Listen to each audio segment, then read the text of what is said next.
नमस्कार दोस्तों, आप सभी का इस चैनल में बहुत बहुत स्वागत है। तो आज की वीडियो में हम लोग डिस्कस करने वाले हैं बीपीएससी 71st प्रारंभिक परीक्षा के लिए प्रैक्टिस सेट नंबर 5 का, जो कि खान सर का यह प्रैक्टिस सेट है। इसमें यह खान सर के बुक में टोटल 20 प्रैक्टिस सेट दिए गए हैं, जो कि आपके नए परीक्षा प्रारूप पर पूर्णतः आधारित हैं। तो जैसा कि आप सभी को मालूम है कि बीपीएससी 71st का जो है एग्ज़ाम का नोटिफिकेशन आ चुका है, जो कि सितंबर के फर्स्ट वीक में होने वाली है इसका एग्ज़ाम। तो उसी को लेकर हम लोग यह प्रैक्टिस सेट नंबर 5 को सॉल्व कर रहे हैं। इससे लेकर पहले जो है 1 से लेकर 4 तक अलग अलग जो है वीडियो में अलग अलग प्रैक्टिस सेट को सॉल्व कर चुके हैं। तो आप हमारे चैनल को विजिट कर सकते हैं, वहाँ एक प्लेलिस्ट बना हुआ है जिसमें बीपीएससी 71st टेस्ट सीरीज करके, जिसमें आपको सभी टेस्ट सीरीज को आप प्राप्त कर सकते हैं। तो फटाफट दोस्तों चैनल को सब्सक्राइब कर दीजिए इस वीडियो को स्टार्ट करने से पहले। तो चलिए हम लोग स्टार्ट करते हैं। सेट नंबर 5 का आपका पहला प्रश्न क्या है? तो सेट नंबर 5 का पहला प्रश्न है, निम्नलिखित कथनों पर विचार कीजिए और ऊपर दिए गए कथनों में से कौन से कथन सही है, यानी कि ट्रू है, वो कथन बताना है आपको। तो लॉर्ड वेलेस्ली ने एक नीति तैयार की जिसे व्यापक गत का सिद्धांत यानी कि डॉक्ट्रिन ऑफ लैप्स के नाम से जाना जाता है। तो डॉक्ट्रिन ऑफ लैप के नाम से नहीं जाना जाता है, जिसे चूक के सिद्धांत के रूप में जाना जाता है। तो चूक का सिद्धांत यानी कि आपका ये पहला नंबर का जो स्टेटमेंट होगा वो फॉल्स होगा। झांसी पहला राज्य था जिसने व्यापक गत का सिद्धांत के तहत अंग्रेजों ने अपने अधीन किया था। तो जी नहीं दोस्तों, झांसी जो है पहला राज्य नहीं था, इसमें बहुत से राज्य थे। तो इसका जो है ये भी आपका स्टेटमेंट फॉल्स हो जाएगा। तो ना ही 1 होगा ना ही 2 कथन सही होगा। तो ऑप्शन नंबर डी इसमें ना तो 1 ना ही 2 करेक्ट आंसर है पहला नंबर का प्रश्न का। तो देखिए इसमें दिया हुआ है कि आपका जो पहला राज्य था वो कौन था? सतारा पहला राज्य था, झांसी नहीं, सतारा पहला राज्य था। तो अतः जो है कथन 2 सही नहीं है। सतारा, संबलपुर, उदयपुर, नागपुर और झांसी, ठीक है, कई राज्यों को बस में जोड़ लिया गया था। तो इसमें जो पहला था वो था सतारा, झांसी था वो चौथे नंबर का क्रम का था। तो ऑप्शन नंबर डी इस प्रकार से आपका राइट आंसर होगा। और डॉक्ट्रिन ऑफ लैप्स नहीं, यह चूक के सिद्धांत से जाना जाता है। दूसरा नंबर का प्रश्न देखिए क्या है कि ब्रिटिश संसद द्वारा पारित जो है रेगुलेटिंग एक्ट 1773 ईस्वी के संदर्भ में निम्नलिखित कथनों पर विचार कीजिए। तो पहला स्टेटमेंट आपका क्या दिया हुआ है? देखिए कि इसके अंतर्गत कोलकाता के फोर्ट विलियम में एक नया सर्वोच्च न्यायालय स्थापित किया गया था। तो रेगुलेटिंग एक्ट 1773 के संदर्भ में आपका पहला स्टेटमेंट सही है। दूसरा है, इसके माध्यम से कलकत्ता में अपील की एक नई सरकार अदालत जो है सदर निजामत अदालत की स्थापना किया गया। तो रेगुलेटिंग एक्ट 1773 के संबंध में ये भी सही है। अधिनियम ने बंगाल के गवर्नर को जो है बंगाल के गवर्नर जनरल के पद में जो है रूप में पदोन्नत किया। तो ये भी आपका स्टेटमेंट सही है। इसने बंगाल के नियंत्रण में मद्रास और बॉम्बे की प्रेसिडेंसी को शामिल कर लिया। ये भी आपका स्टेटमेंट ट्रू है। तो ब्रिटिश संसद द्वारा जो पारित रेगुलेटिंग एक्ट 1773 था उसके संदर्भ में ये चारों स्टेटमेंट सही हैं। तो ऑप्शन नंबर ए आपका चारों इसका करेक्ट आंसर हो जाएगा, ऑप्शन ए। तीसरा नंबर का प्रश्न देखिए क्या है आपका? तीसरा है कि भारत में प्रचलित स्थानांतरित खेती के संबंध में निम्नलिखित में से कौन सा कथन सही है? तो स्थानांतरित खेती देखिए यह कृषि पद्धति का एक नया रूप है। तो स्थानांतरित खेती जो है आपका कृषि पद्धति का बहुत पुराना रूप है, तो जिसका मुख्य रूप से पूर्वोत्तर भारतीय राज्यों में पालन किया जाता है। तो यह तो आपका स्टेटमेंट फॉल्स हो जाएगा, क्योंकि यह जो है एक पुराना प्राचीन रूप है। इस प्रकार की खेती के तहत उपयोग की जाने वाली भूमि अपने बढ़ते चरण के दौरान कृषि भूमि की श्रेणी में आती है। तो जी नहीं दोस्तों, ये भी आपका स्टेटमेंट फॉल्स है। और देखिए क्या स्टेटमेंट दिया हुआ है, और देखिए नीचे दिए गए सही विकल्प का चयन कीजिए। तो ना ही 1 होगा ना ही 2 होगा, दोनों स्टेटमेंट आपको फॉल्स बताए थे। तो ऑप्शन नंबर डी इसका करेक्ट आंसर हो जाएगा। देखिए क्यों ये फॉल्स होगा दोनों स्टेटमेंट? यह जो है क्या कहते हैं, देखिए यह जो है झूम खेती पहले पेड़ों और वनस्पतियों की भूमि को साफ करके और उसे बाद में जलाकर फसल उगाने की प्रक्रिया है। और यह जो है कृषि का बहुत ही आदिम रूप है, नया रूप नहीं है। इस कारण पहला स्टेटमेंट फॉल्स हो जाएगा। और यह जो है कृषि भूमि के अंतर्गत नहीं है, वन श्रेणी के अंतर्गत आती है। इस कारण जो है सेकेंड स्टेटमेंट भी फॉल्स हो जाएगा आपका। इस कारण 3 का डी इसका करेक्ट आंसर है। 4 नंबर का प्रश्न देखिए कि 1857 ईस्वी के स्वतंत्रता संग्राम की समाप्ति के बाद अंग्रेजों द्वारा निम्नलिखित में से कौन सा कदम उठाया गया था? तो अंग्रेजों द्वारा कदम पहला है कि ब्रिटिश संसद ने ईस्ट इंडिया कंपनी की शक्तियों को ब्रिटिश क्राउन को हस्तांतरित कर दिया। तो यह स्टेटमेंट सही है। भारत में शासकों को दत्तक पुत्रों सहित अपने राज्य अपने उत्तराधिकारी को सौंपने की अनुमति थी। ये भी 1857 के बाद का जो है कदम उठाया गया था। तीसरा है कि ब्रिटिश कैबिनेट के एक सदस्य को भारत के राज सचिव के रूप में नियुक्त किया गया, तो ये भी आपका स्टेटमेंट ट्रू है। ये सभी कदम जो है 1857 ईस्वी के स्वतंत्रता संग्राम के समाप्ति के बाद अंग्रेजों द्वारा उठाए गए थे। यानी ऑप्शन नंबर डी इसका 1, 2, 3 करेक्ट आंसर होगा चौथे नंबर के प्रश्न का। पाँचवा नंबर है कि 1817 ईस्वी में हुए पाइका विद्रोह के संबंध में निम्नलिखित कथनों पर विचार कीजिए। तो पाइका विद्रोह यह जो है अंग्रेजों द्वारा वन संसाधन के अधिग्रहण के खिलाफ एक आदिवासी विद्रोह था। तो जी नहीं दोस्तों, ये आपका स्टेटमेंट फॉल्स है। यह भारत के पूर्वोत्तर राज्यों में हुआ था। तो जी नहीं दोस्तों, ये भी पूर्वोत्तर राज्य में नहीं हुआ था। तो इसका जो करेक्ट आंसर होगा, आंसर इसका ना तो 1 ना ही 2, ऑप्शन नंबर डी हो जाएगा। तो और देखिए इसका व्याख्या देखिए कि आखिर डी क्यों इसका आंसर होगा कि पाइका जो है अनिवार्य रूप से उड़ीसा के गजपति शासकों के किसान मिलिशिया थे, जिन्हें शांति के समय में खेती करते हुए युद्ध के समय राजा को सैन्य सेवा प्रदान की थी। अतः जो है कथन 2 सही नहीं होगा।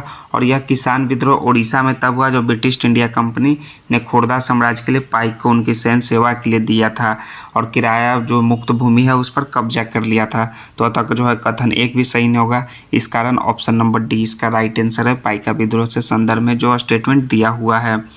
छठा नंबर का प्रश्न है कि 19वीं शताब्दी की शुरुआत में भारतीय कपड़ा उद्योगों के पतन के निम्नलिखित में से कौन से कारण थे। तो कौन से कारण थे दोस्तों बताइए। भारतीय जो आपके कपड़ा उद्योग हैं उसके पतन के क्या कारण थे 19वीं शताब्दी के शुरुआत में।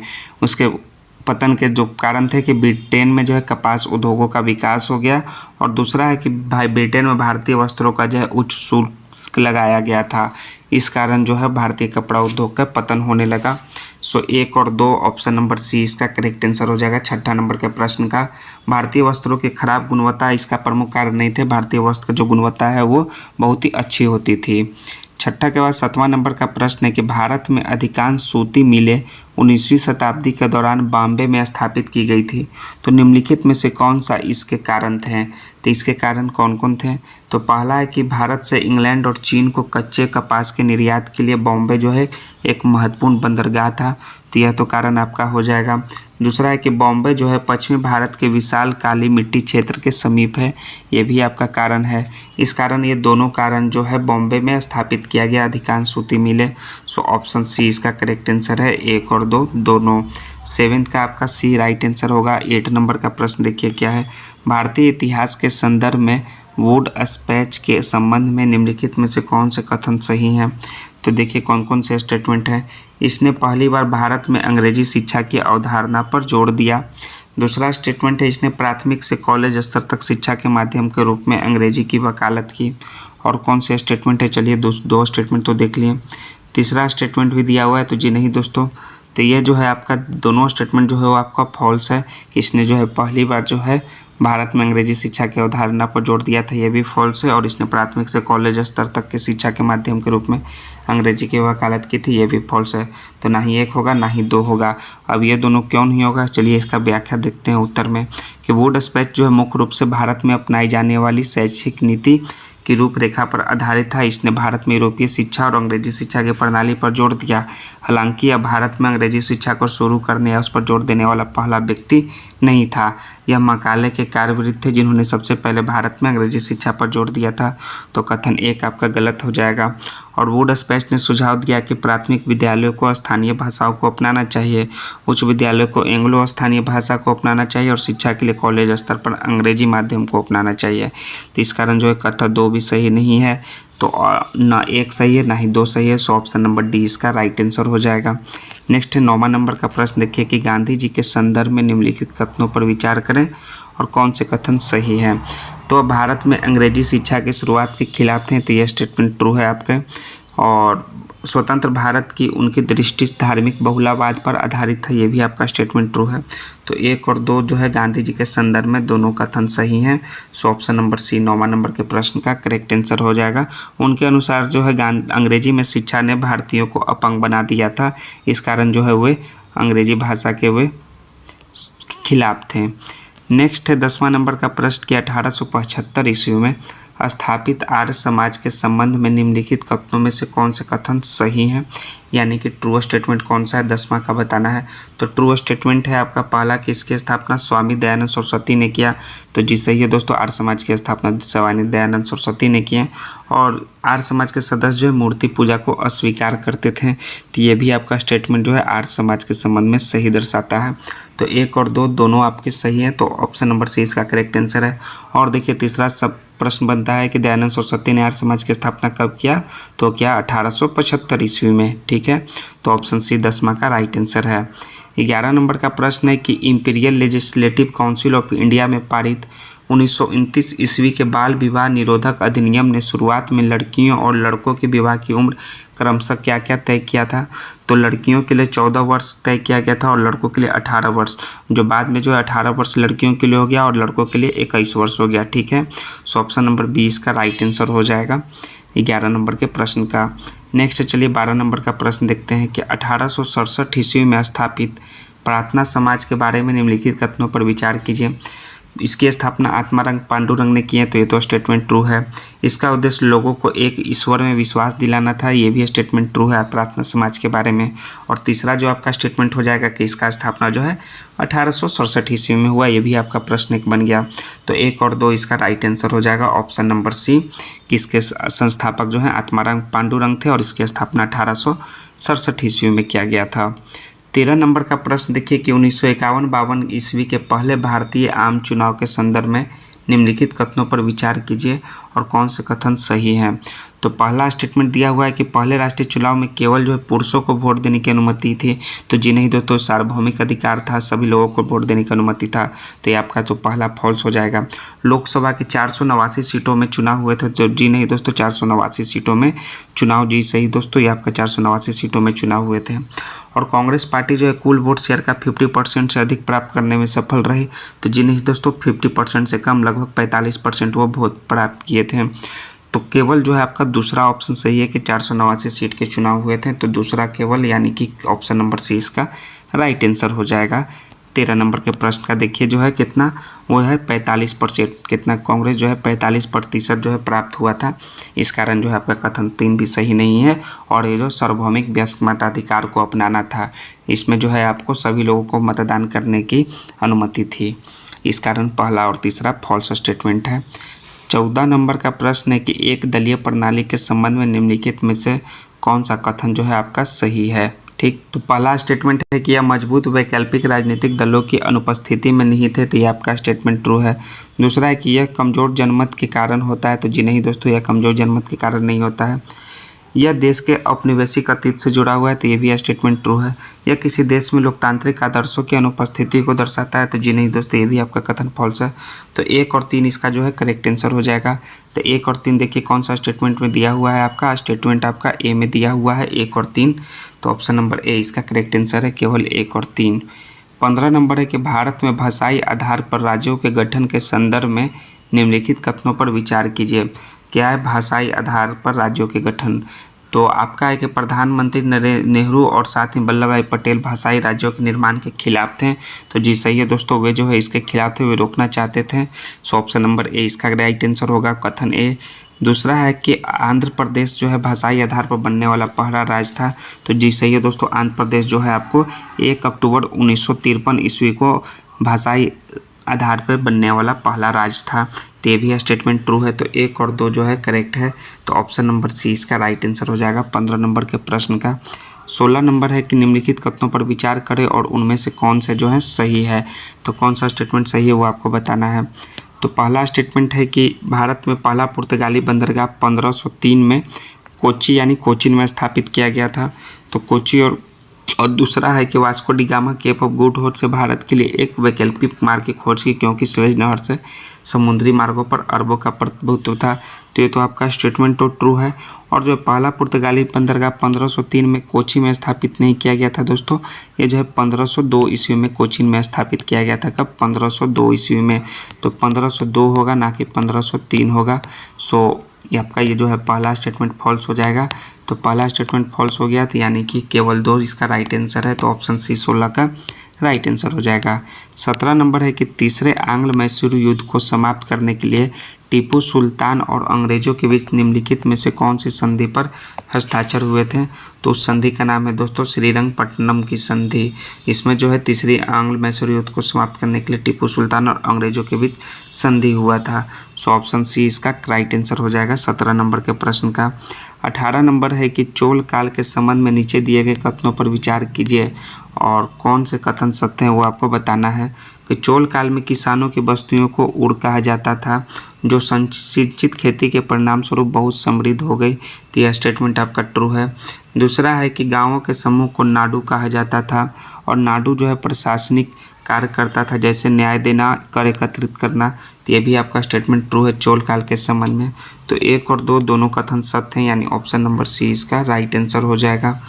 नेक्स्ट है 18 के बाद 19 नंबर के निम्नलिखित में से किस युद्ध में शेरशाह ने हुमायूं को हराया था? तो शेरशाह ने हुमायूं को जो हराया था वो हराया था चौसे के युद्ध में और हराया था बिलग्राम या कन्नौज के युद्ध में। डहरिया के युद्ध में जो है शेरशाह ने हुमायूं को नहीं हराया था। सो ऑप्शन नंबर केवल जो है आपका 1 और 2 करेक्ट आंसर है, चौसा का युद्ध और बिलग्राम या कन्नौज का युद्ध। 1539 ईस्वी में चौसा की लड़ाई में शेर खां ने हुमायूं को हराया और शेर खां ने खुद को सुल्तान घोषित किया और शेरशाह की उपाधि धारण की और उसने जल्द ही बंगाल पर अधिकार कर लिया और पूर्व में मुगलों की शक्ति को नष्ट कर दिया और कन्नौज पहुंच गया। और कन्नौज या बिलग्राम की लड़ाई में हुमायूं को शेरशाह ने निर्णायक रूप से पराजित किया और दिल्ली पर शेरशाह का नियंत्रण स्थापित हुआ और दूसरे अफगान साम्राज्य का जो है नींव पड़ा। तो बिलग्राम या कन्नौज का युद्ध और चौसा का युद्ध इसका राइट आंसर हो जाएगा। 20वां नंबर है कि निम्नलिखित कथनों पर विचार करें और कौन से कथन सत्य हैं। तो पहला स्टेटमेंट है अलाउद्दीन खिलजी के शासनकाल में सबसे अधिक जो है मंगोल आक्रमण हुए। तो ये तो स्टेटमेंट ट्रू है, उन्हीं के शासनकाल में सबसे अधिक मंगोल आक्रमण हुए। और इक्ता के स्थान पर सैनिक को नगद भुगतान देने का निर्णय किया अलाउद्दीन ने। तो ये भी स्टेटमेंट ट्रू है, दोनों ट्रू है। तो 1 और 2 इसका करेक्ट आंसर हो जाएगा ऑप्शन नंबर सी 20 नंबर के प्रश्न का। 21वां नंबर का प्रश्न देखिए, निम्नलिखित अभिकथन और कारण पर विचार करें। तो औरंगजेब के शासनकाल में जो है जागीरों से प्राप्त राजस्व एक मनसबदार के वेतन से कम था। तो ये जो है आपका कथन सही है। और कारण है कि औरंगजेब के शासनकाल के दौरान विभिन्न क्षेत्रों में उत्पादन में कमी आई और प्राप्त राजस्व में भी गिरावट आई। तो जी नहीं दोस्तों, ये कारण आपका सही नहीं है। तो सिर्फ आपका कथन यानी कि असर्शन सही है, रीजन जो है आपका गलत है। तो कथन सही है और कारण गलत है, इस कारण से ऑप्शन नंबर सी 21 का करेक्ट आंसर हो जाएगा। 22 है कि मनसबदारी व्यवस्था के संदर्भ में निम्नलिखित कथनों पर विचार करें और सत्य कथन को बताएं। तो मनसबदार को उनका वेतन यानी कि जागीर नामक राजस्व कार्य के रूप में मिलता था। तो ये आपका स्टेटमेंट ट्रू है। और मनसबदार जो इक्तादारों की तरह सक्रिय रूप से प्रशासन करते थे और अपनी जागीरों पर निर्भर थे। तो जी नहीं दोस्तों, जो है मनसबदार वास्तव में अपनी जागीरों पर नहीं रहते थे या उनका प्रशासन नहीं करते थे, उनके पास केवल अपने कार्य के राजस्व का अधिकार था। इस कारण जो है आपका पहला स्टेटमेंट फॉल्स सही है और दूसरा स्टेटमेंट फॉल्स है। तो केवल एक यानी ऑप्शन नंबर ए इसका राइट आंसर हो जाएगा। मनसबदार को उनका वेतन जागीर नामक राजस्व कार्य के रूप में मिलता था। 23 नंबर का प्रश्न है कि 16वीं शताब्दी के संदर्भ में निम्नलिखित में से कौन से कथन सत्य हैं। तो 16वीं शताब्दी में काबुल और कंधार प्रसिद्ध सिल्क रूट से जुड़े थे। तो स्टेटमेंट ट्रू है। और काबुल जो है हाथियों के व्यापार का प्रमुख केंद्र था। तो जी नहीं दोस्तों, काबुल जो है हाथियों के व्यापार का प्रमुख केंद्र नहीं था। काबुल जो है घोड़ों का व्यापार का जो है प्रमुख केंद्र था। इस कारण जो है सिर्फ आपका स्टेटमेंट नंबर 1 सही होगा। तो स्टेटमेंट 1 जब सही होगा तो केवल 1 ऑप्शन ए इसका करेक्ट आंसर है। नेक्स्ट प्रश्न देखिए क्या है कि बुद्ध के संबंध में निम्नलिखित कथनों पर विचार कीजिए। थोड़ा सा क्वेश्चन झिलमिलाया हुआ है, कोई बात नहीं, और सही उत्तर चुने। तो पहला है कि अश्वघोष ने बुद्ध की जीवनी लिखी जिसे बोधिसत्व नाम दिया गया। तो अश्वघोष ने जो है बुद्ध की जीवनी लिखी जिसे बुद्धिस्ट नाम नहीं दिया गया दोस्तों। और दूसरा, बुद्धचरित ऐसे व्यक्ति माने जाते थे जिसने भगवान बुद्ध के अधीन प्रबोधन प्राप्त किया। दोनों कथन को आपस में बदल गया है, इसलिए कथन एक गलत है। ठीक है। सबसे प्रसिद्ध कुषाण शासक जो है कनिष्क थे। देखिए स्टेटमेंट में क्या दिया हुआ, और लगभग 1900 साल पहले शासन किया और उसने एक बौद्ध परिसर का आयोजन किया। और जो है आपका जहाँ विद्वानों ने मुलाकात की और सबसे महत्वपूर्ण मामलों की चर्चा की और बुद्ध की जीवनी जो है बुद्धचरित्र की रचना कवि करने वाले अश्वघोष उनके दरबार में रहते थे। और अश्वघोष और बौद्ध विद्वानों ने अब संस्कृत में लिखना शुरू किया। और कथन 2 गलत क्यों है कि बुद्धिस्ट ऐसे व्यक्ति माने जाते थे जिन्होंने आत्मज्ञान प्राप्त कर लिया था। जब एक बार उन्हें ज्ञान प्राप्त हो गया है तो वे पूर्ण अलगाव में रह सकते थे और शांति से ध्यान कर सकते थे। इस कारण जो है आपका ना ही 1 सही है ना ही 2 सही है। सो ऑप्शन नंबर डी इसका करेक्ट आंसर हो जाएगा, जो कि आपका दोनों में से कोई भी सही नहीं है। 25 नंबर का प्रश्न देखिए कि पांडुलिपियों के संदर्भ में निम्नलिखित कथनों पर विचार कीजिए और सही उत्तर को चुनिए। तो सबसे प्राचीन पांडुलिपि केले के पत्ते पर लिखी गई थी, तो जी नहीं दोस्तों, वो ताड़ के पत्ते पर लिखी गई थी। तो पहला स्टेटमेंट फॉल्स है। और पांडुलिपियाँ जो है मशीन से लिखी गई थी, तो पांडुलिपियाँ जो है हाथ से लिखी गई थी, इस कारण ये भी आपका स्टेटमेंट फॉल्स है। 3 में से कोई भी स्टेटमेंट जो है सही नहीं है। सो ऑप्शन नंबर डी 25 का करेक्ट आंसर हो जाएगा। 26 है कि निम्नलिखित में से किस स्थान पर प्राचीनतम पशुपालन के प्रमाण प्राप्त हुए हैं। तो वो स्थान का नाम है मेहरगढ़। मेहरगढ़ में जो है प्राचीनतम पशुपालन के प्रमाण प्राप्त हुए हैं। ऑप्शन सी इसका करेक्ट आंसर है। करनूल गुफा के संदर्भ में निम्नलिखित कथनों पर विचार कीजिए। तो करनूल गुफा जो है तमिलनाडु में स्थित है, तो जी नहीं दोस्तों, ये तमिलनाडु में स्थित नहीं है। यहाँ से राख के निशान प्राप्त हुए हैं, तो यह स्टेटमेंट सही है। यहाँ से जो है केवल राख के निशान प्राप्त हुए हैं। सो ऑप्शन 20 का करेक्ट आंसर होगा। और ये जो है ये कुरनूल गुफा कहाँ स्थित है, तमिलनाडु में नहीं स्थित है। तो कुरनूल गुफा जो है स्थित, वो है आपका आंध्र प्रदेश में स्थित है। देखिए यहाँ दिखा हुआ है, यह आंध्र प्रदेश राज्य में स्थित है, ना कि तमिलनाडु में। सो ऑप्शन बी इसका केवल करेक्ट आंसर है। एक निश्चित समूह के बारे में हम कैसा महसूस करते हैं, इसके भावात्मक घटक पर कौन सा शब्द लागू होता है। तो इस पर जो है एक पूर्वाग्रह जो है एक नकारात्मक रवैया यह लागू होता है। तो पूर्वाग्रह यानी ऑप्शन नंबर इसका एक करेक्ट आंसर हो जाएगा 28 नंबर के प्रश्न का। 29 नंबर है कि निम्नलिखित कथनों पर विचार कीजिए और कौन सी सही उत्तर वो बताना है। कि मौलिक अधिकार जो है निरपेक्ष है, तो मौलिक अधिकार पर युक्तियुक्त प्रतिबंध लगाया गया है। मौलिक अधिकार सशर्त है और उचित प्रतिबंधों के अधीन है। इस कारण जो है आपका यह स्टेटमेंट फॉल्स है। दूसरा है कि सामाजिक न्याय के परिप्रेक्ष्य में संसद द्वारा अनुच्छेद 15 और 16 में संशोधन किया गया है, तो यह क्या स्टेटमेंट सही है। तो आपका जो है केवल दूसरा सही है, पहला गलत है। तो केवल 2 ऑप्शन नंबर 20 का करेक्ट आंसर हो जाएगा 29 नंबर के प्रश्न का। ठीक है, नेक्स्ट है 30 नंबर का प्रश्न, देखते हैं क्या है। 30 है कि भीमराव अम्बेडकर ने किस अधिकार को भारत के संविधान को हृदय और आत्मा कहा है। तो वो है आपका किसका अधिकार, वो है आपका अनुच्छेद 32 जो है मौलिक अधिकार के उल्लंघन या अतिक्रमण के खिलाफ संवैधानिक उपचार प्रदान करता है। तो मौलिक अधिकार जो है व्यक्तियों के लिए सर्वोच्च महत्व है, इस कारण संवैधानिक उपचार का अधिकार जो है भारत के संविधान का हृदय और आत्मा कहा है। ठीक है, संवैधानिक उपचार प्रदान करता है। सो ऑप्शन सी इसका करेक्ट आंसर है।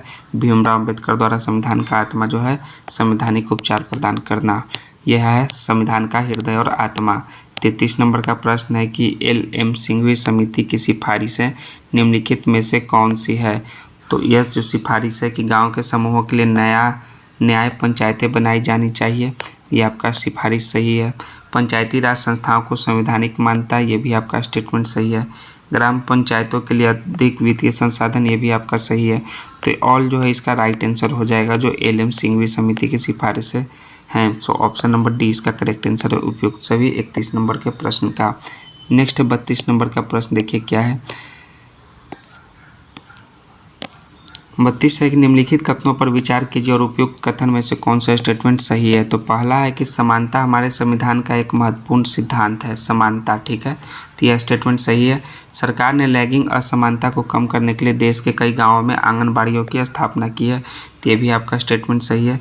तो 1 और 2 दोनों कथन आपका सत्य होगा 32 नंबर के प्रश्न का, ऑप्शन सी। 33 नंबर का प्रश्न देखिए क्या है आपका। निम्नलिखित कथनों पर विचार कीजिए और कौन से कथन सत्य है वो आपको बताना है। तो पहला है कि गृह कार्य दृश्य और अवैतनिक कार्य है। गृह कार्य जो है अदृश्य और अवैतनिक कार्य, ये आपका स्टेटमेंट सही है।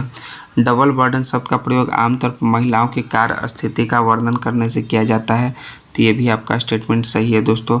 तो 1 और 2 दोनों जो है कथन ट्रू होगा, तो 1 और 2 सही है, ऑप्शन सी इसका करेक्ट आंसर हो जाएगा। 33 नंबर के बाद 34 नंबर का प्रश्न देखिए क्या है। 34 नंबर है निम्नलिखित कथनों पर विचार कीजिए और कौन से कथन असत्य हैं, यानी कि कौन से कथन फॉल्स है वो आपको बताना है। फॉल्स स्टेटमेंट कौन सा है। तो विधानसभा के सदस्य राज्यों में लोगों का प्रतिनिधित्व करते हैं, तो जी दोस्तों ये प्रतिनिधित्व करते हैं, प्रत्येक राज्य का अलग क्षेत्र या निर्वाचन क्षेत्र में विभाजित होता है। सो ऑप्शन नंबर ए तो सही होगा। और भारत के प्रत्येक राज्य में एक विधानसभा होती है, ये भी आपका स्टेटमेंट ट्रू है। तो ना ही 1 गलत है ना ही 2 गलत है। सो ऑप्शन नंबर डी इसका करेक्ट आंसर है, ना तो 1 और ना ही 2। नेक्स्ट है उसके बाद 34 के बाद 35 नंबर, निम्नलिखित में से कौन सा सही सुमेलित नहीं है। तो पहला अनुच्छेद 167 जो कि मुख्यमंत्री के कर्तव्य से संबंधित है, तो ये आपका सही सुमेलित है। 163 जो है मुख्यमंत्री के शपथ से संबंधित है, तो जी नहीं दोस्तों, यह राज्यपाल की सहायता और सलाह देने के लिए मंत्रिपरिषद से, तो यह आपका फॉल्स हो जाएगा। अनुच्छेद 164 राज्य मंत्रियों से संबंधित प्रावधान, ये भी सही है। 166 राज्य सरकार के कार्य संचालन, ये भी सही है। तो जो सही सुमेलित नहीं है वो है आपका ऑप्शन नंबर बी, 35 का आपका बी करेक्ट आंसर हो जाएगा। नेक्स्ट 36 नंबर का प्रश्न कि राज्य विधान परिषदों में कितने सदस्य जो है अप्रत्यक्ष रूप से चुने जाते हैं। राज्य विधान परिषदों में तो अप्रत्यक्ष रूप से चुने जाते हैं कितने, वो 5/6 भाग, तो 5/6 भाग, यानी कि ऑप्शन नंबर सी इसका करेक्ट आंसर है। और भारत के संविधान का अनुच्छेद 171 जो है परिषदों के संरचना को परिभाषित करता है, और किसी भी परिषद की संख्या राज्य विधानसभा की संख्या के 1/3 भाग से अधिक नहीं होगी, लेकिन छोटे राज्यों के लिए परिषद की न्यूनतम संख्या जो है 40 हो सकती है। तो 5/6 भाग इसका करेक्ट आंसर हो जाएगा। नेक्स्ट है उसके बाद आपका 37 नंबर, निम्नलिखित में से कौन सा समाजवादी अर्थव्यवस्था के लक्षण है। तो समाजवादी अर्थव्यवस्था के लक्षण, पहला इसमें समाज की आवश्यकताओं के अनुरूप वस्तुओं का उत्पादन होता है, तो ये तो आपका लक्षण सही है। इस व्यवस्था में आर्थिक गतिविधियां सामाजिक सिद्धांत द्वारा निर्देशित होता है, ये भी आपका व्यवस्था सही है। और तीसरा है आपका निजी संपत्ति का संग्रह नहीं किया जा सकता है, तो ये भी आपके लक्षण सही हैं सामाजिक अर्थव्यवस्था के संदर्भ में। तो 1, 2 और 3 यानी ऑप्शन नंबर डी इसका 37 का करेक्ट आंसर हो जाएगा। नेक्स्ट है 38 नंबर का प्रश्न, देखिए क्या है कि डीके कार्वे समिति का संबंध है। तो डीके कार्वे का जो संबंध है वो है लघु उद्योगों के विकास में, ठीक है, ग्राम और लघु उद्योग समिति से है डीके कार्वे के संबंध। तो ऑप्शन नंबर ए इसका राइट आंसर हो जाएगा 38 नंबर के प्रश्न का। 39 नंबर, निम्नलिखित कथनों पर विचार करें और कौन सा स्टेटमेंट जो है सत्य है वो आपको बताना है। तो पहला है कि आज़ादी के बाद सरकार द्वारा व्यापारिक नीति के तहत आयात प्रतिस्थापन की नीति को अपनाया गया था, तो यह स्टेटमेंट ट्रू है।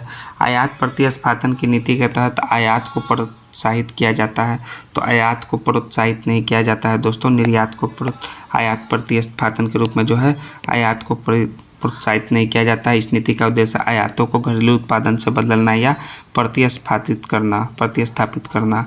इस कारण जो है आपका केवल जो है आपका 2 ऑप्शन जो है गलत होगा और केवल 1 सही होगा। सो ऑप्शन ए इसका करेक्ट आंसर है।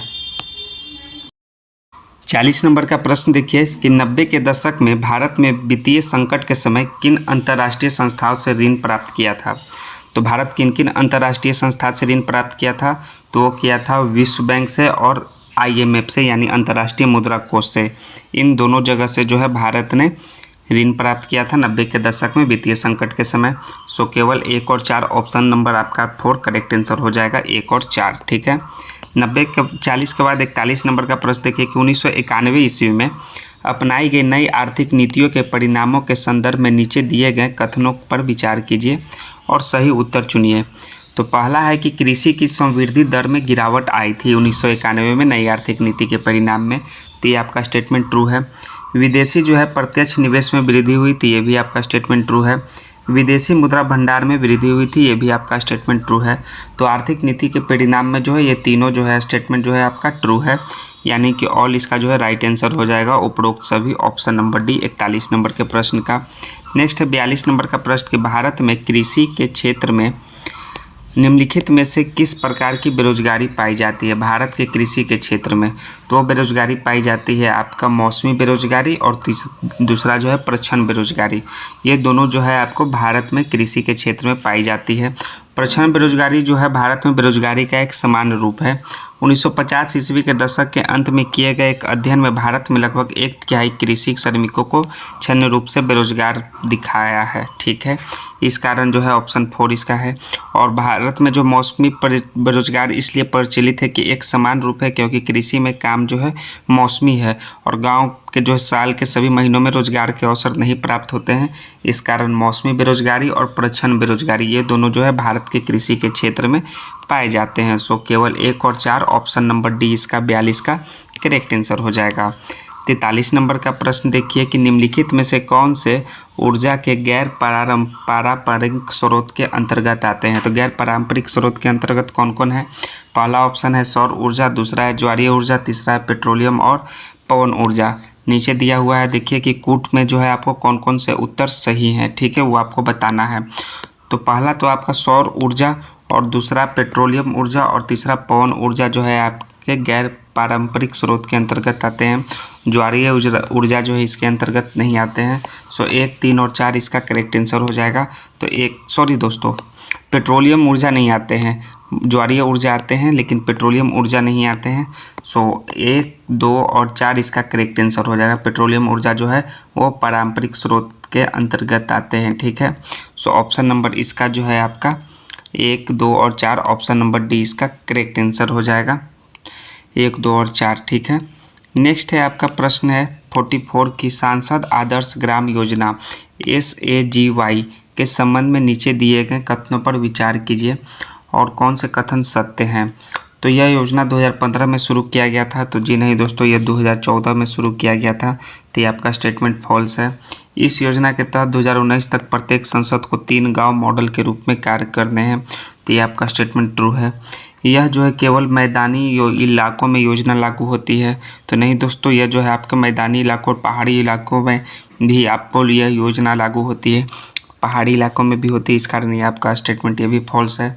तो केवल दूसरा कथन सही है SAGY के संबंध में, तो केवल दूसरा यानी ऑप्शन नंबर सी इसका करेक्ट आंसर हो जाएगा 44 नंबर के प्रश्न का। 45 नंबर का प्रश्न यानी 45 देखिए, निम्नलिखित में से कौन से कथन सत्य है उस पर आपको विचार करना है।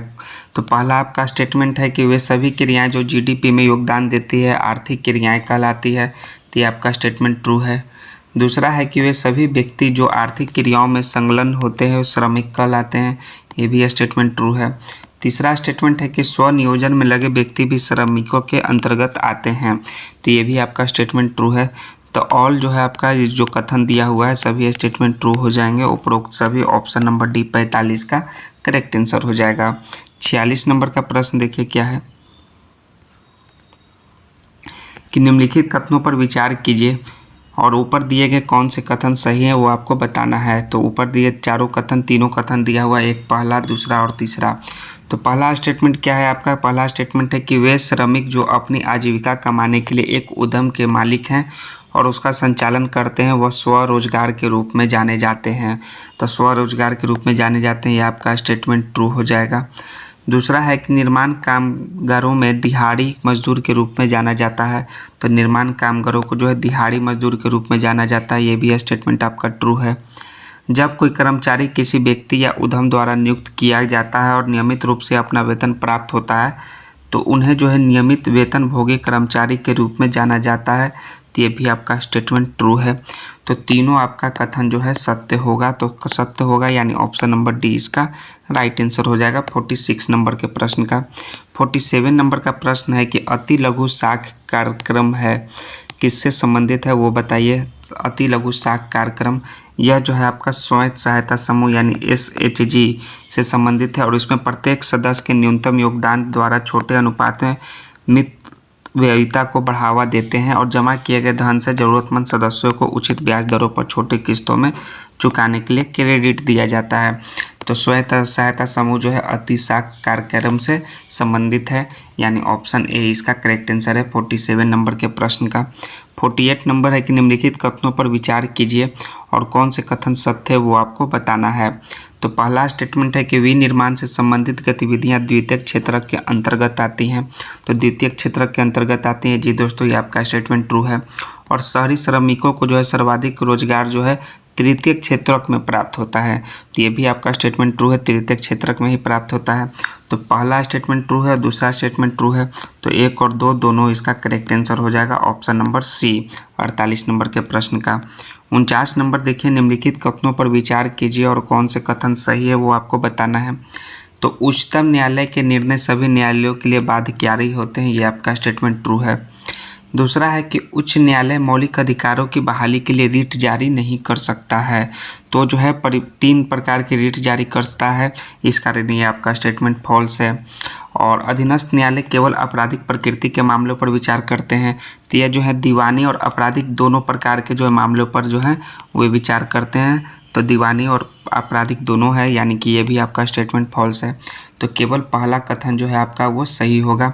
तो केवल 1 आपका ऑप्शन नंबर ए में दिया हुआ है, ऑप्शन ए इसका करेक्ट आंसर है, केवल 1। 50 नंबर का प्रश्न देखिए, निम्नलिखित विषयों पर विचार कीजिए और कौन से जो है संघ सूची में उल्लेखित है। तो संघ सूची में उल्लेखित है, पहला जो है आपका वो बैंकिंग उल्लेखित है संघ सूची में, ठीक है। दूसरा क्या उल्लेखित है, दूसरा उल्लेखित है आपका रेलवे, और तीसरा उल्लेखित है आपका जेल। ये 3 जो है संघ सूची में उल्लेखित है। तो और 1, 2 और 4 इसका करेक्ट आंसर होगा, 1, 2, 4 ऑप्शन नंबर ए। संघ सूची में कौन कौन सा उल्लेखित है, पहला रक्षा, दूसरा परमाणु ऊर्जा, तीसरा विदेशी मामले, युद्ध, शांति, बैंकिंग, रेलवे, डाक, तार, एयरवेज, बंदरगाह, विदेशी व्यापार, मुद्रा और सिक्का जैसे जो है संघ विषय शामिल है। और जो है आपके राज्य सूची में शामिल कौन है, कृषि, पुरुष, जेल, स्थानीय सरकार, सार्वजनिक स्वास्थ्य, भूमि, शराब आदि जैसे विषय शामिल हैं। तो आपका जो है ए ऑप्शन नंबर देखिए दिया हुआ है, तो करेक्ट आंसर ए इसका करेक्ट आंसर हो जाएगा 50 का। 51 नंबर का प्रश्न क्या है, निम्नलिखित कथनों पर विचार कीजिए और कौन से इसमें स्टेटमेंट सही है वो आपको बताना है। तो संसद को किसी भी राज्य से क्षेत्र को अलग करके या दो से अधिक राज्यों को मिलाकर एक नया राज्य बनाने का अधिकार है। तो जी दोस्तों, संसद को यह अधिकार दिया हुआ है। दूसरा स्टेटमेंट है कि संसद किसी भी राज्य की सीमा या उसका नाम परिवर्तन कर सकती है, तो ये भी अधिकार है संसद के पास। ये दोनों अधिकार जो है संसद के पास दिया हुआ है। सो आपका option number C correct answer है। देखिए यहाँ दिया हुआ है, किसी भी राज्य से क्षेत्र को अलग करके या 2 या अधिक राज्यों को मिलाकर एक नया राज्य बनाने का भी अधिकार है, और जो है नाम परिवर्तन करने का भी अधिकार है। सो 1 और 2 इसका ऑप्शन नंबर सी 51 का करेक्ट आंसर हो जाएगा। 52 नंबर का प्रश्न देखिए, भारतीय संविधान निम्नलिखित में से किस न्याय की गारंटी देता है। तो भारतीय संविधान जो है सामाजिक, आर्थिक और राजनीतिक न्याय, तीनों न्याय का जो है गारंटी भारतीय संविधान देता है। इस कारण ऑप्शन नंबर सी इसका करेक्ट आंसर हो जाएगा 52 नंबर के प्रश्न का। नेक्स्ट है 53 नंबर का प्रश्न देखिए कि एक व्यक्ति कार में जो विराम में बैठा है, सड़क से कार के 4 पहियों में से प्रत्येक पर प्रतिक्रिया आर है। जब कार सीधी समतल सड़क पर चलेगी तो अग्र पहियों में प्रत्येक पर प्रतिक्रिया में क्या परिवर्तन आएगा।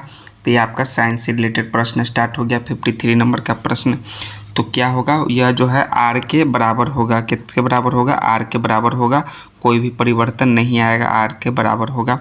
एक व्यक्ति कार में जो विराम में बैठा है, सड़क से कार के 4 पहियों में से प्रत्येक पर प्रक्रिया आर है, और जब कार सीधी समतल रेखा पर चलेगी तो अग्र पहियों में प्रत्येक पर प्रतिक्रिया आर के बराबर होगी। यह व्याख्या दिया हुआ है। सो ऑप्शन नंबर सी इसका करेक्ट आंसर हो जाएगा 53 नंबर के प्रश्न का। 54 देखिए कि प्रत्यावर्ती धारा में क्या होता है। तो प्रत्यावर्ती धारा में जो है धारा की दिशा और धारा का मान दोनों जो है बदलते रहते हैं, ठीक है। तो परिणाम बदलती रहती है। सो इस कारण ऑप्शन नंबर सी इसका करेक्ट आंसर हो जाएगा 54 नंबर के प्रश्न का, प्रत्यावर्ती धारा में। 55 नंबर का प्रश्न है कि मोबाइल चार्जर होता है। तो मोबाइल चार्जर जो है एक अपाचाई ट्रांसफ़र होता है। तो अपाचाई ट्रांसफ़र यानी कि ऑप्शन नंबर डी इसका करेक्ट आंसर हो जाएगा। आप लोग जान लीजिए, मोबाइल चार्जर जो है अपाचाई ट्रांसफ़र होता है। नेक्स्ट है आपका, ये देखिए आपका मोबाइल चार्जर का जो है आपका ये ट्रांसफॉर्मेशन बताया हुआ है। 56 नंबर का प्रश्न है कि 2 धातु ए और बी की पट्टियाँ एक साथ मजबूती से जुड़ी हुई है, जैसा कि चित्र में दिखलाया गया है, ए और बी। तो गर्म करने पर ए बी से अधिक फैलती है यदि इस जुड़ी हुई पट्टी को गर्म किया जाए तब। तो गर्म किया जाए तब जो है वो किस प्रकार से फैलेगा, वो जो है इस प्रकार से फैलेगा, ठीक है, जिस प्रकार से ऑप्शन नंबर बी में दिया हुआ है। सो ऑप्शन नंबर बी इसका करेक्ट आंसर हो जाएगा। ये देखिए आपका व्याख्या दिया हुआ है, किस प्रकार, क्यों, किस प्रसार के कारण फैलेगा, ये आपका व्याख्या सहित दिया हुआ है आंसर। अगर आपको ये व्याख्या सहित उत्तर चाहिए तो इस वीडियो के डिस्क्रिप्शन में टेलीग्राम का लिंक दिया हुआ है, उसके माध्यम से आप टेलीग्राम को ज्वाइन कीजिए और ये प्रैक्टिस सेट 5 का जो है आपका पूरा जो है PDF आपको वहाँ पे अवेलेबल मिल जाएगा। 57 नंबर का प्रश्न है कि परा उच्च आवृत्ति UHF की तरंगें साधारणतः संचारित की जाती है। तो अल्ट्रा हाई फ्रीक्वेंसी ये संचारित की जाती है अंतरिक्ष तरंगों के रूप में, और यह जो है 300 मेगाहर्ट्ज और 3 गीगाहर्ट्ज के बीच के परास में रेडियो आवृत्ति के लिए दिया गया पदनाम है। तो अंतरिक्ष तरंगों के रूप में, यानी ऑप्शन नंबर सी 57 का करेक्ट आंसर हो जाएगा। 58 है कि निम्न में से पूर्व राष्ट्रपति अब्दुल कलाम ने कौन सा लड़ाकू विमान यानी कि फाइटर एयरक्राफ्ट को उड़ाया था। तो फाइटर एयरक्राफ्ट जो है सुखोई 30 MKI, इसको जो है पूर्व राष्ट्रपति अब्दुल कलाम ने उड़ाया था। सो ऑप्शन नंबर डी इसका करेक्ट आंसर हो जाएगा। और भारतीय वायुसेना जो है इंडियन एयरफोर्स AIF के लिए सुखोई डिजाइन ब्यूरो और हिंदुस्तान एरोनॉटिक्स लिमिटेड द्वारा संयुक्त रूप से विकसित एक बहुउद्देशीय लड़ाकू विमान है यह सुखोई 30 MKI। ठीक है, तो जान गए सुखोई 30 MKI इसका राइट आंसर हो जाएगा।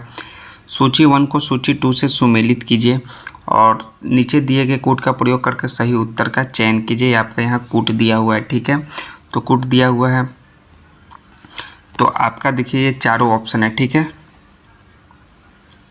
तो पहला देखिए आपका क्या है, अल्फ्रेड नोबेल, इसके जो है आपके डायनामाइट के आविष्कारक हैं। ठीक है, और देख से अलेक्जेंडर फ्लेमिंग जो है पेनिसिलिन के आविष्कारक हैं। चार्ल्स डार्विन जो है विकास का सिद्धांत दिए और मैडम क्यूरी जो है रेडियम के पृथक्करण का है। तो 2, 3, 1, 4 जो है आपका ये सही कुट होगा। ए का 2 होगा, बी का 3, सी का आपका 1 और डी का आपका 4 हो जाएगा। तो इसलिए आपका देखिए कौन सा आपका स्टेटमेंट ट्रू है, 2, 3, 1, 4 है। तो ए का आपका 2, बी का 3, सी का आपका 1 और डी का आपका 4। तो ये आपका option number B correct answer हो जाएगा। नेक्स्ट है आपका, चलिए प्रश्न कौन सा है, 60 नंबर की पोखरण नाभिकीय परीक्षण 1974 का आधिकारिक कोड था। तो इसका जो आधिकारिक कोड था उसका नाम था स्माइलिक बुद्धा, मुस्कुराते बुद्धा था आधिकारिक कोड। तो स्माइलिक बुद्धा इसका option number A correct answer हो जाएगा 60 नंबर के प्रश्न का।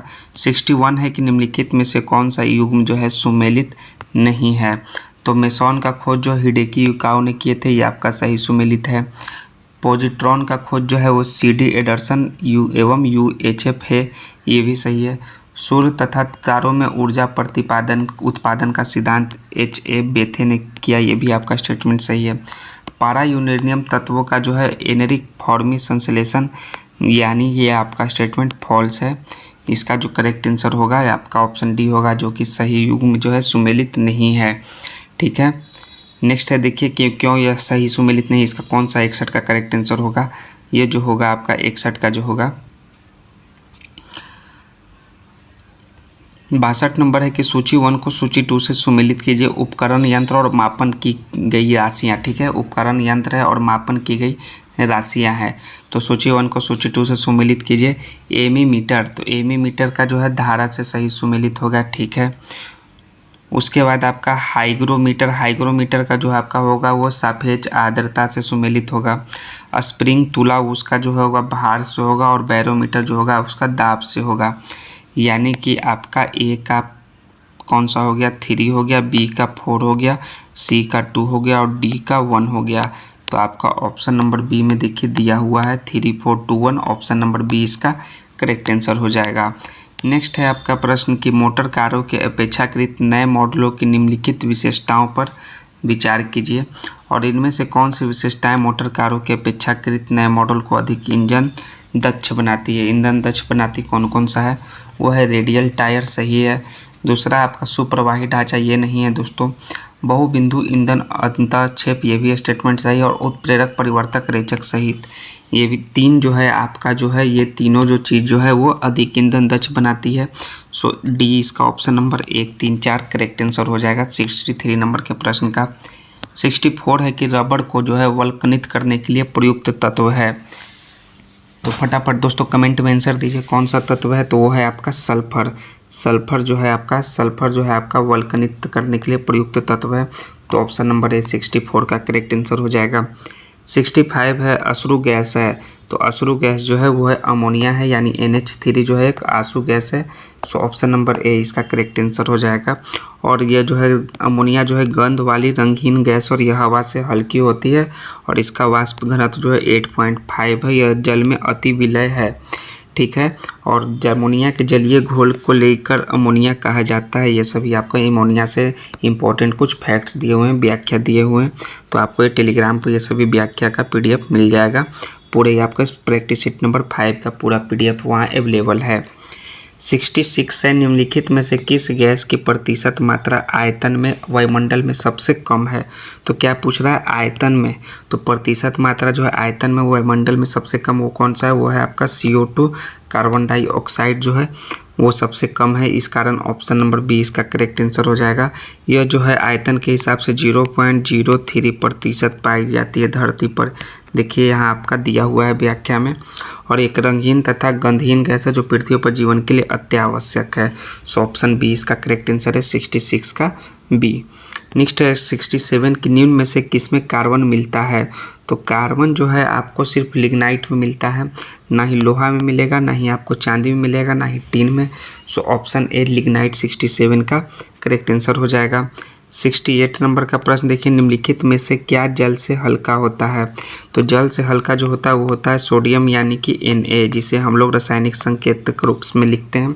तो सोडियम जो है जल से एकदम हल्का होता है। सो ऑप्शन नंबर 20 का करेक्ट आंसर हो जाएगा। और सोडियम के बारे में लिखा हुआ है कि यह जो है अत्यंत सक्रिय तत्व है जिसके कारण मुक्त अवस्था में नहीं मिलता है। और समुद्र के पानी में घुले यौगिक में इसकी मात्रा 80% तक रहती है। और यह जल से हल्का होने के कारण यह जो है जल पर तैरने भी लगता है सोडियम, इस कारण ऑप्शन बी इसका करेक्ट आंसर है 68 का। 69 है कि निम्न में से कौन सा युग्म जो है सही सुमेलित नहीं है। ठीक है, तो पहला आपका है कि एल्युमिनियम जो है बॉक्साइट से सुमेलित है, ये आपका सही है। कॉपर जो है वो आपका सिनेबर से सुमेलित है, तो कॉपर जो है सिनेबर से सुमेलित नहीं है दोस्तों। यह जो है कॉपर जो है तांबा और कांसे का जो है एक मिश्र धातु का बना हुआ है, इस कारण जो है आपका यह सही सुमेलित नहीं है। तो आपका यह फॉल्स हो जाएगा दूसरा नंबर का। नेक्स्ट है आपका जिंक जो है वो कैलेमाइन, ये आपका सही सुमेलित है। और आयरन हेमेटाइट ये भी आपका सही सुमेलित है। तो आपका ऑप्शन नंबर बी जो है आपका वो सही आंसर होगा, जो कि आपका सही सुमेलित नहीं है। ठीक है, 69 का आपका भी करेक्ट आंसर है। 70 नंबर का प्रश्न देखिए, नीचे दिए गए पदार्थों को उनके घनत्व के अवरोही क्रमानुसार सही अनुक्रम कौन सा। अवरोही यानी कि सबसे घटते हुए क्रम में। तो सबसे पहले जो होगा वो होगा आपका सोना होगा, तो उसके बाद जो है पारा, उसके बाद जो है इस्पात होगा। ठीक है, यह आपका अवरोही क्रम जो है उसके घनत्व के हिसाब से है। सबसे अधिक जो है गोल्ड में होता है, उसके बाद पारा में, उसके बाद जो है इस्पात में। ऑप्शन बी इसका करेक्ट आंसर है 70 नंबर के प्रश्न का। चलिए 71 नंबर का प्रश्न, निम्नलिखित में से कौन सा मूल तत्व है। तो मूल तत्व जो है एक है जो वो है हीरा। हीरा जो है एक मूल तत्व है। हीरा जो है एक पारदर्शी रत्न है और रासायनिक रूप से कार्बन का शुद्धतम रूप है। और हीरे में प्रत्येक कार्बन परमाणु 4 अन्य कार्बन परमाणुओं के साथ सहसंयोजी बंध द्वारा जुड़ा रहता है, इस कारण यह मूल तत्व ऑप्शन नंबर बी हीरा करेक्ट आंसर होगा। रेडियो एक्टिविटी मापी जाती है। तो रेडियो एक्टिविटी जो है वो गाइगर मूलर एक काउंटर से मापी जाती है, गाइगर मूलर काउंटर, यानी ऑप्शन नंबर बी इसका करेक्ट आंसर हो जाएगा। इससे जो है रेडियो एक्टिविटी मापी जाती है। देखिए, और गाइगर मूलर काउंटर के बारे में कुछ इंपॉर्टेंट फैक्ट्स ये आपको दिए हुए हैं। नेक्स्ट नंबर का प्रश्न देखिए 73 है कि नील हरित शैवाल है। तो नील हरित शैवाल जो है एक जीवाणु फाइलम होता है। तो जीवाणु फाइलम होता है जो कि स्वपोषी होते हैं। सो ऑप्शन नंबर सी इसका करेक्ट आंसर हो जाएगा, स्वपोषी। सो ऑप्शन नंबर सी इसका करेक्ट आंसर हो जाएगा 73 का। 74 है कि बिल तथा मेलिंडा गेट्स फाउंडेशन द्वारा स्थापित भारत के लिए कार्यक्रम जो है आह्वान किसके प्रतिरोध के लिए कार्यरत है। तो यह जो है आपका HIV और एड्स के प्रतिरोध के लिए जो है रोकथाम के लिए बिल तथा मेलिंडा गेट्स फाउंडेशन आह्वान नामक पहल की शुरुआत किया, जिसका शुरुआत जो है 2003 में किया गया था। So option C HIV AIDS correct answer है 74 का। 75 है कि बीज जो प्रति वर्ष बदला जाता है कहलाता है, वो बीज कहलाता है संकर बीज को जो है प्रति वर्ष बदला जाता है, इस कारण जो है ऑप्शन नंबर डी इसका करेक्ट आंसर है। और संकर बीज को जो है हम लोग इंग्लिश में हाइब्रिड सीड्स के नाम से भी जानते हैं, जो 2 या अधिक पौधों के संकरण यानी क्रॉस पॉलिनेशन द्वारा उत्पन्न होता है, यानी ऑप्शन डी 75 का करेक्ट आंसर है। 76 है कि मनुष्य जो है आर्द्रता व गर्मियों से परेशानी अनुभव करता है, इसका प्रमुख कारण है। तो इसका जो प्रमुख कारण है वह पसीना आर्द्रता के कारण वाष्पित नहीं होता है, इस कारण जो है मनुष्य आर्द्रता व गर्मी से परेशानी अनुभव करता है। सो ऑप्शन नंबर सी इसका करेक्ट आंसर हो जाएगा। देखिए, निकला हुआ आर्द्रता के कारण वाष्पित नहीं होता और शरीर से पसीना वाष्पित होने के क्रम में हमें ठंड महसूस होती है। तो ऑप्शन नंबर सी इसका करेक्ट आंसर है। 77 है कि भारतीय पशु चिकित्सा अनुसंधान संस्थान स्थित है। तो यह अनुसंधान संस्थान कहाँ स्थित है। तो यह यूपी के बरेली जिले में स्थित है। तो बरेली में, यानी ऑप्शन नंबर ए इसका करेक्ट आंसर है 77 का ए। 78 है कि क्लोनल वर्ण का प्रयोग किया जाता है। तो क्लोनल वर्ण जो है इसका प्रयोग किस में किया जाता है, वो आलू के उत्पादन में, आलू में किया जाता है। सो ऑप्शन डी 78 का करेक्ट आंसर है। क्लोनल वर्ण का उपयोग जो है एक विधि है उत्पादन करने का, उसको आलू में उपयोग करते हैं। 79 है आपका मानव तंत्र में प्रतिऑक्सीकारकों का कार्य क्या है। तो प्रतिऑक्सीकारकों का कार्य होता है कि यह मुक्त मूलकों के प्रभाव से कोशिकाओं को बचाता है। यह है आपका प्रतिऑक्सीकारक यानी एंटीऑक्सीडेंट का कार्य। सो ऑप्शन नंबर सी इसका करेक्ट आंसर है 79 नंबर के प्रश्न का। 80 नंबर है कि कीवी है। तो कीवी क्या है दोस्तों, कीवी जो है न्यूजीलैंड में पाया जाने वाला एक पक्षी है, ठीक है। तो पक्षी है, इस कारण से जो है यह करेक्ट आंसर हो जाएगा ऑप्शन नंबर बी। यह है उड़न अक्षम पक्षी जो केवल न्यूजीलैंड में पाया जाता है और यह ना तो उड़ सकती है और यह पक्षियों में सबसे छोटा पक्षी है और यह सिर्फ न्यूजीलैंड में पाया जाता है क्योंकि यहाँ के अलावा और कहीं की जलवायु इनके अनुकूल नहीं है। इस कारण न्यूजीलैंड को हम लोग कीवी भी कहते हैं। 81 नंबर का प्रश्न है कि ऑक्सीजन की उपस्थिति में ग्लूकोज के कार्बन डाइऑक्साइड एवं जल में ऊर्जा नियुक्त होने के साथ पूर्व रूपांतरण होने को क्या कहा जाता है। तो उसे कहा जाता है वायु श्वसन, वायु श्वसन कहते हैं। सो ऑप्शन नंबर ए इसका करेक्ट आंसर हो जाएगा। और दो प्रकार के श्वसन होते हैं, एक वायवीय एक अवायवीय, ठीक है। सो ऑप्शन नंबर ए 81 का करेक्ट आंसर है। 82 है आपका कि निम्नलिखित में से कौन सा सही सुमेलित है। तो सही सुमेलित है डॉक्टर कुरियन अंतरिक्ष विज्ञान, ये आपका सही सुमेलित नहीं है दोस्तों। डॉक्टर मलिकम आदिस्या ये भी सही सुमेलित नहीं। अब्दुल कलाम आज़ाद विकास अर्थशास्त्र भी सही सुमेलित नहीं है। डॉक्टर प्रमोद करण सेठी जयपुरी कृत्रिम पैर से सही संबंधित है। सो इस कारण जो है आपका option number D right answer हो जाएगा जो कि सही सुमेलित है 82 का। और देखिए उनसे संबंधित जो है आपके कुछ फैक्ट्स दिए हुए हैं, ये आपको आराम से पढ़िए। पंपास किस देश में समशीतोष्ण घास के मैदान है। तो पंपास जो है वो दक्षिण अमेरिका में जो है समशीतोष्ण घास के मैदान है। सो ऑप्शन नंबर ए इसका करेक्ट आंसर है। और उत्तरी अमेरिका में घास का मैदान का क्या नाम है, उसका नाम है प्रेयरी। प्रेयरी देखिए आपका ये दिया हुआ है, उत्तरी अमेरिका में प्रेयरी घास के मैदान है। 84 है कि संचार उपग्रह वायुमंडल के किस स्तर पर अवस्थित किए जाते हैं। तो संचार उपग्रह जो है वायुमंडल के वो वायुमंडल में अवस्थित किए जाते हैं। इस कारण ऑप्शन नंबर ए इसका करेक्ट आंसर हो जाएगा 84 का ए। 85 है कि निम्नलिखित युग्मों में कौन सा सही सुमेलित नहीं है। तो ब्वाइलिंग झील जो है डोमिनिका में सुमेलित यह स्थित है, ये सही सुमेलित है। 5 फ्लावर झील मंगोलिया में है। तो जी नहीं दोस्तों, ये चीन में स्थित है, तो ये आपका सही सुमेलित नहीं है। तो ऑप्शन नंबर बी इसका करेक्ट आंसर है, यह जो है चीन में स्थित है। 85 का आपका भी करेक्ट आंसर है। 86 है जो है एक सही सुमेलित नहीं है। तो बर्लिन का राजधानी जो है जर्मनी है, तो ये आपका जो है सही सुमेलित नहीं है। कोपेनहेगन डेनमार्क की राजधानी है। पेरिस फ्रांस की राजधानी, ओस्लो जो है नॉर्वे की राजधानी, ये आपका सही है। लेकिन बर्लिन जो है जर्मनी की राजधानी नहीं है। और जो है आपका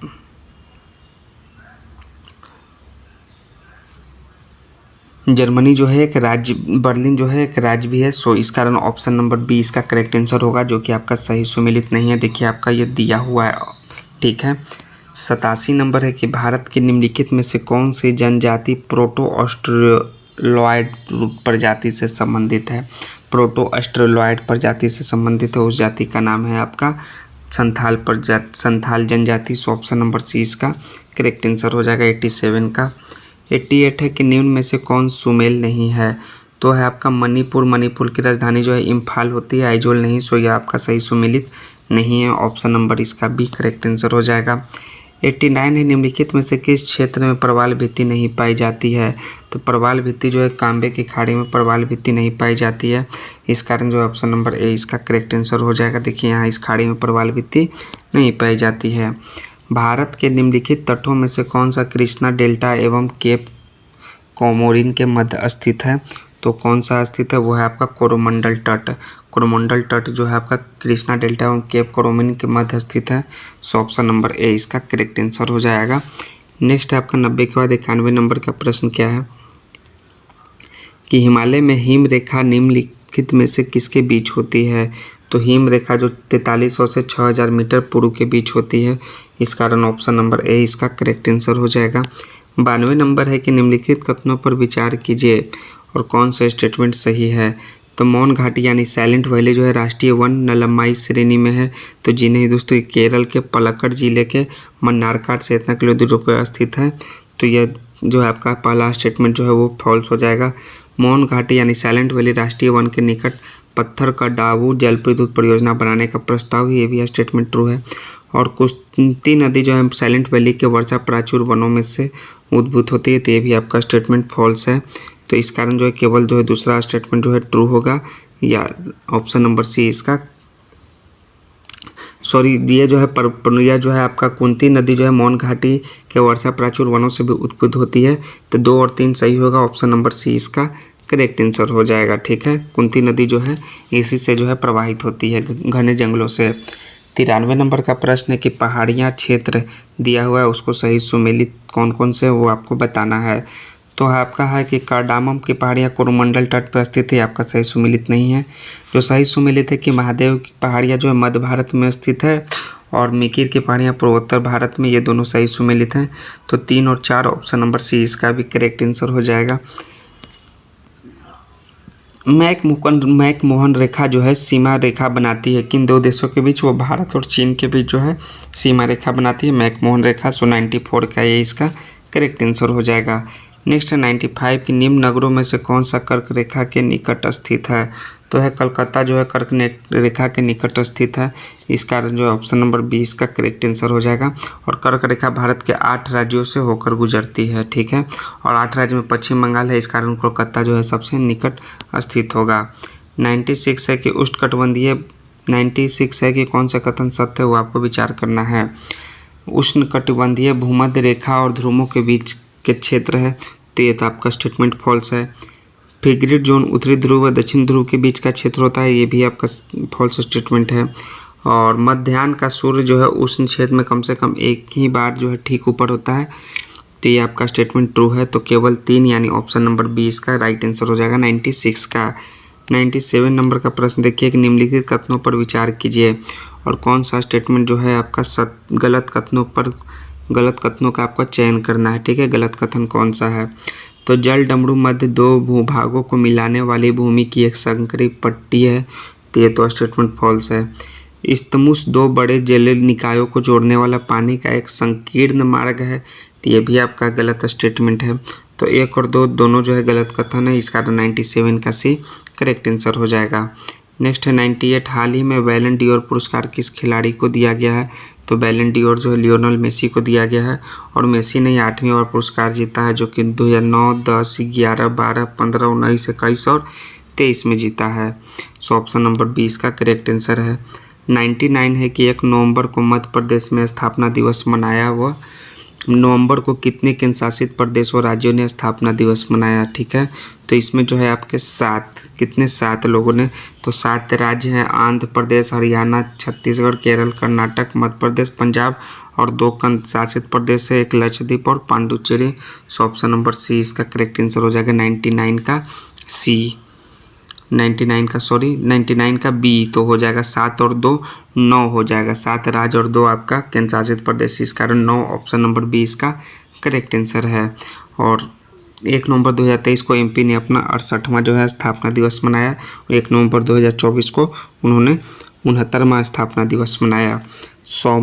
100वां क्वेश्चन है कि किस कंपनी ने भारत की पहली सैटेलाइट आधारित गीगाबिट ब्रॉडबैंड सेवा को शुरू किया है। उस कंपनी का नाम है रिलायंस जियो यानी ऑप्शन नंबर 20 का करेक्ट आंसर हो जाएगा 100वां नंबर के प्रश्न का। तो सेट 5 के 100 प्रश्न पूरे समाप्त हुए। 101 नंबर का प्रश्न है कि क्यूब सेट उपग्रह SSAMU सेट का संबंध भारत के किस विश्वविद्यालय से है, और कौन सा विश्वविद्यालय SSAMU सेट लॉन्च करेगा। तो AMU यहाँ देखिए दिया हुआ है, यानी अलीगढ़ मुस्लिम यूनिवर्सिटी, इसका ऑटोमेटिक करेक्ट आंसर हो जाएगा अलीगढ़ मुस्लिम विश्वविद्यालय, ऑप्शन नंबर सी 101 का। 102 है कि ब्रिटिश एंडोयोरेंस चैंपियनशिप में भाग लेने वाली पहली महिला कार रेसर, तो उसके रेसर का नाम है हुमैरा मुश्ताक, जो कि जम्मू कश्मीर की रहने वाली है। यह जो ब्रिटिश एंडोयोरेंस चैंपियनशिप में भाग लेने वाली पहली महिला कार रेसर है, ऑप्शन ए इसका राइट आंसर है 102 नंबर के प्रश्न का। ठीक है, 103 नंबर का प्रश्न है कि हाल ही में किन 2 देशों के बीच जो है मध्य संयुक्त रूप से 3 विकास परियोजनाओं का उद्घाटन हुआ है। तो भारत और बांग्लादेश के बीच जो है आपका 3 विकास परियोजनाओं का उद्घाटन हुआ है। तो 103 का एक करेक्ट आंसर है। इसमें जो है आपका एक Akhaura Agartala cross border railway line, Mongla port railway line और इसमें एक पावर प्लांट, ये 3 जो है परियोजना का उद्घाटन हुआ है भारत और बांग्लादेश के बीच में। 104 है कि किस ब्रिटिश एकेडमिक बुक पुरस्कार 2023 दिया गया है। किस ब्रिटिश एकेडमिक बुक्स पुरस्कार 2023 दिया गया है, तो नंदिनी दास को दिया गया है।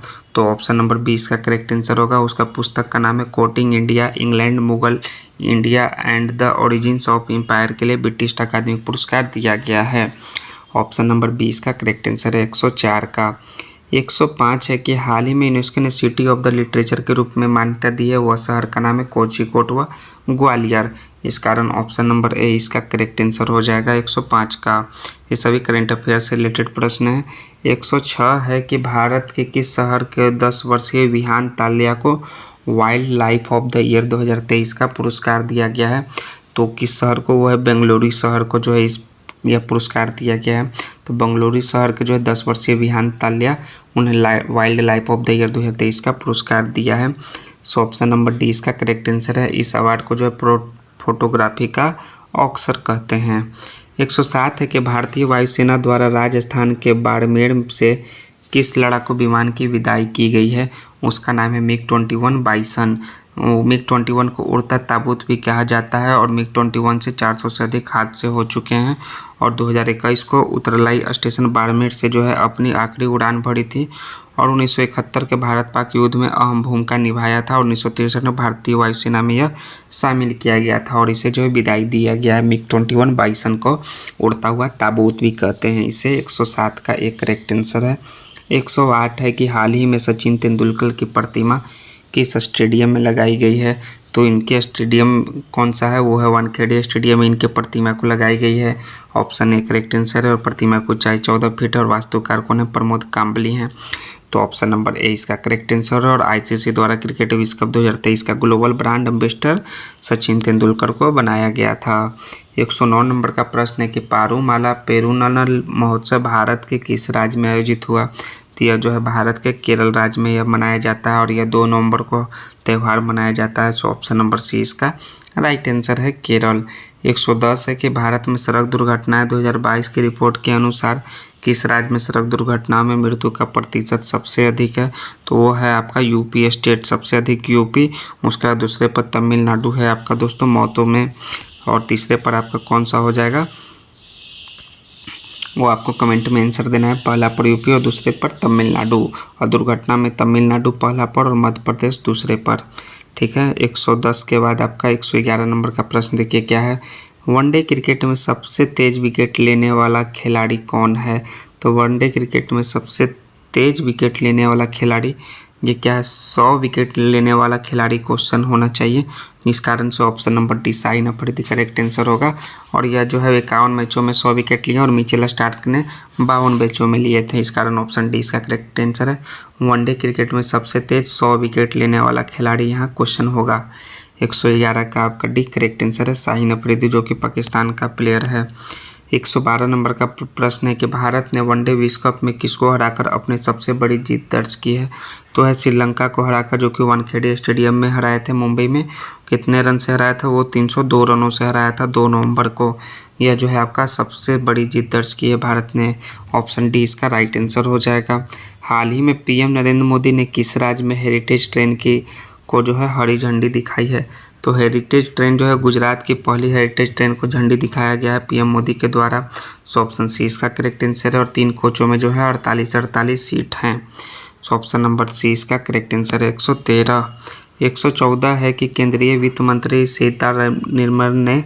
निर्मला सीतारमण ने 2 नवंबर को पूर्वी श्रीलंका में किस बैंक की शाखा का उद्घाटन किया है। तो वो शाखा का नाम है SBI का उद्घाटन किया गया है। सो ऑप्शन नंबर ए इसका करेक्ट आंसर है, जो कि वित्त मंत्री निर्मला सीतारमण जी के द्वारा इसका उद्घाटन किया गया है। 115 है कि PM नरेंद्र मोदी ने दूसरा वर्ल्ड फूड इंडिया का शुभारंभ कहाँ से किया है। तो इसका शुभारंभ जो है नई दिल्ली से किया है। सो नई दिल्ली, ऑप्शन नंबर ए इसका करेक्ट आंसर हो जाएगा। और 200 से अधिक शेफ इसमें जो है भाग लेंगे। 116 है कि हाल ही में भारतीय रिजर्व बैंक RBI ने किस कार्यकारी निदेशक के रूप में नियुक्त किया है। तो किसे नियुक्त किया, वो है मनोरंजन मिश्रा को। सो ऑप्शन नंबर डी इसका करेक्ट आंसर है 116 नंबर का प्रश्न का। 117 नंबर का प्रश्न देखिए क्या है कि गंगा के मैदान में नवीन जलोढ़ निक्षेपों को कहते हैं, तो उसे जो है नवीन जलोढ़ निक्षेपों को हम लोग खादड़ कहते हैं। ऑप्शन बी इसका करेक्ट आंसर है। 118 है कि बिहार राज्य का क्षेत्रफल कितना है, तो बिहार राज्य का क्षेत्रफल 94,163 किलोमीटर स्क्वायर है। सो ऑप्शन नंबर सी इसका करेक्ट आंसर हो जाएगा। 119 है कि मुख्यमंत्री के कार्य व शक्तियों का उल्लेख भारतीय संविधान के किस अनुच्छेद में मिलता है, तो यह अनुच्छेद 167 में मिलता है। इस कारण ऑप्शन नंबर बी इसका 119 का राइट आंसर है। 120 है कि प्राचीन मगध राज्य की प्रथम राजधानी कौन सा शहर था, तो उस शहर का नाम है आपका क्या है, राजगीर। राजगीर जो है राजगीर को अपना राजधानी बनाया गया था मगध राज्य में। सो ऑप्शन नंबर सी इसका करेक्ट आंसर है 120 नंबर के प्रश्न का। 121 है निम्नलिखित जिलों में से कौन सा उत्तर पश्चिमी जलोढ़ दोमट मैदान का भाग नहीं है, तो है आपका पूर्णिया। पूर्णिया जो है उत्तर पश्चिमी जलोढ़ दोमट मैदान का हिस्सा नहीं है। इस कारण ऑप्शन नंबर ए इसका करेक्ट आंसर है। और सर्वाधिक जो है जूट पटसन का उत्पादन जो है कौन करता है, पूर्णिया। पूर्णिया जो है बिहार में सबसे ज़्यादा जूट या पटसन का उत्पादन करता है। 122 है कि जनगणना 2021 के अनुसार भारत में किस राज्य में जनसंख्या घनत्व सर्वाधिक था, तो जो है सबसे ज़्यादा जो है बिहार में था। 1106 जो है जनसंख्या घनत्व 1 वर्ग किलोमीटर में जो है कितने लोग रहते हैं, वो रहते हैं आपके 1106 लोग। इस कारण ऑप्शन नंबर ए इसका करेक्ट आंसर है। 123 है कि दुर्गावती जलप्रपात बिहार के किस जिले में स्थित है, तो कैमूर और रोहतास जिले में स्थित है। तो कैमूर यहाँ ऑप्शन दिया है, ऑप्शन बी इसका करेक्ट आंसर हो जाएगा। दुर्गावती जलप्रपात बिहार में के कैमूर में है। बिहार के निम्नलिखित जिलों में से किसमें आपको अधिकतम क्षेत्रफल में अति सघन वन मिलेंगे, तो सबसे ज़्यादा आपका वेस्ट चंपारण पश्चिमी चंपारण में अधिक सघन वन मिलेंगे। इस कारण ऑप्शन बी इसका करेक्ट आंसर हो जाएगा। और सबसे अधिक वन क्षेत्र जो है रोहतास व कैमूर जिला में है, ये आप याद रखिएगा। 125 है कि बिहार के निम्नलिखित में से कौन सा जिला स्वर्ण खनिजों के उत्पादकों की सूची में है, तो है आपका जमुई जिला। सो ऑप्शन नंबर सी इसका करेक्ट आंसर है। और पश्चिमी चंपारण में भी मिलता है, जैसा कि इसमें व्याख्या में उल्लेखित किया हुआ है, लेकिन जमुई जिला आप याद रखिएगा, स्वर्ण खनिजों के उत्पादक की सूची में जमुई है। 126 है कि 2011 की जनगणना के अनुसार बिहार में कौन सा जिला न्यूनतम साक्षरता दर वाला जिला है, तो उस जिला का नाम है दोस्तों पूर्णिया जो है सबसे न्यूनतम साक्षरता दर वाला जिला है। और सबसे सर्वाधिक जो है वो रोहतास जिले का है। इस कारण option number A correct answer है। 127 है कि कर्पूरी देखिए ख्यातनाम कलाकार जो थे वो किस पेंटिंग से संबंधित थी, तो वो जो है मधुबनी पेंटिंग से संबंधित है कर्पूरी देवी। तो मधुबनी यानी ऑप्शन नंबर ए इसका करेक्ट आंसर हो जाएगा 127 का। 128 है कि शेरशाह का मकबरा कहाँ स्थित है, तो शेरशाह का मकबरा जो है सासाराम में स्थित है। सो ऑप्शन नंबर ए इसका करेक्ट आंसर हो जाएगा सासाराम, जो कि बिहार राज्य में है। 128 के बाद 129 है कि भूमिगत कोयले का दहन किस राज्य में होता है, तो भूमिगत कोयले का दहन जो झारखंड में होता है। और 33% कोयले का उत्पादन जो है यहीं से होता है। और झारखंड में सर्वाधिक कोयला झरिया के खानों से निकाला जाता है। सो ऑप्शन नंबर सी इसका करेक्ट आंसर हो जाएगा 129 का सी झारखंड। 130 नंबर का प्रश्न है कि बिहार के किस जिले में अबरक का भंडार है, तो अबरक का भंडार जो है गया में है आपका और नवादा में है। तो गया नवादा है, तो ऑप्शन नंबर आपका सी में गया दिया है, तो ऑप्शन सी इसका करेक्ट आंसर है। 131 है सोन और गंगा नदी का संगम बिहार के किस जिले में स्थित है, तो बिहार के पटना जिले में सोन और गंगा नदी का संगम स्थित है। सो ऑप्शन नंबर बी इसका करेक्ट आंसर हो जाएगा 131 का। 132 नंबर है कि इनमें से किसने हुमायूं को यह प्रस्ताव दिया कि यदि उसने बंगाल पर अधिकार करने दिया गया तो बिहार को समर्पित कर देगा और 10 लाख दिनार का वार्षिक श्रद्धांजलि अर्पित करेगा, तो यह शेर खां यानी कि शेरशाह ने जो है हुमायूं को यह प्रस्ताव दिया था। सो ऑप्शन नंबर ए 132 का करेक्ट आंसर हो जाएगा। 133 है कि विक्रमशिला यूनिवर्सिटी किनके द्वारा स्थापित किया गया था, तो यह जो है पाल वंश के जो है धर्मपाल के द्वारा जो है इसको स्थापित किया गया था, पाल वंश के शासक धर्मपाल। ऑप्शन ए इसका करेक्ट आंसर हो जाएगा 133 का। 134 है इनमें से बिहार के प्रथम राज्यपाल कौन थे, तो प्रथम राज्यपाल का नाम है सर जेम्स डेविड शिप्टन। याद रखिए 134 का ये इसका करेक्ट आंसर होगा, sir James David Sifton Bihar के प्रथम राज्यपाल हैं। 135 है कि Mahatma Gandhi and Bihar some reminiscences के लेखक कौन है, तो इस पुस्तक के लेखक हैं डॉक्टर राजेंद्र प्रसाद, जो कि भारत के पहले राष्ट्रपति थे। सो ऑप्शन नंबर सी इसका करेक्ट आंसर है। 136 है कि बिहार का सबसे पुराना गिरजाघर तो है पादरी की हवेली, जो है बिहार का सबसे पुराना गिरजाघर है, जो कि कहाँ स्थित है, वो बिहार की राजधानी पटना में स्थित है। सो ऑप्शन नंबर सी 136 का करेक्ट आंसर हो जाएगा। 137 का प्रश्न है आपका मैथ से रिलेटेड प्रश्न है। तो 137 से लेकर के आपको पूरे 150 प्रश्नों तक के जो है मैथ के प्रश्नों को सॉल्व कीजिए और व्याख्या को देखिए वीडियो को पॉज करके, ये किस प्रकार से जो है ये मैथ बना हुआ है। ठीक है, अगर आपको इस PDF का लिंक चाहिए तो आप हमारे टेलीग्राम को ज्वाइन कर सकते हैं, और टेलीग्राम का जो लिंक है वो आपको कहाँ दिया हुआ है, इस वीडियो के डिस्क्रिप्शन में। तो वहाँ से आप टेलीग्राम को ज्वाइन कर सकते हैं और सभी 1 से लेकर 5 प्रैक्टिस सेट, जितना इस बुक में टोटल 20 प्रैक्टिस सेट दिया हुआ है, उसे बारी बारी से आप PDF को प्राप्त कर सकते हैं। तो नेक्स्ट हम लोग वीडियो में सेट नंबर 6 लेकर आएंगे। तो 6 आने से पहले आप लोग जो है चैनल को जरूर से जरूर सब्सक्राइब कीजिए, वीडियो को लाइक कर दीजिए, दोस्तों को भी शेयर कीजिए। जय हिंद दोस्तों, थैंक्स दोस्तों।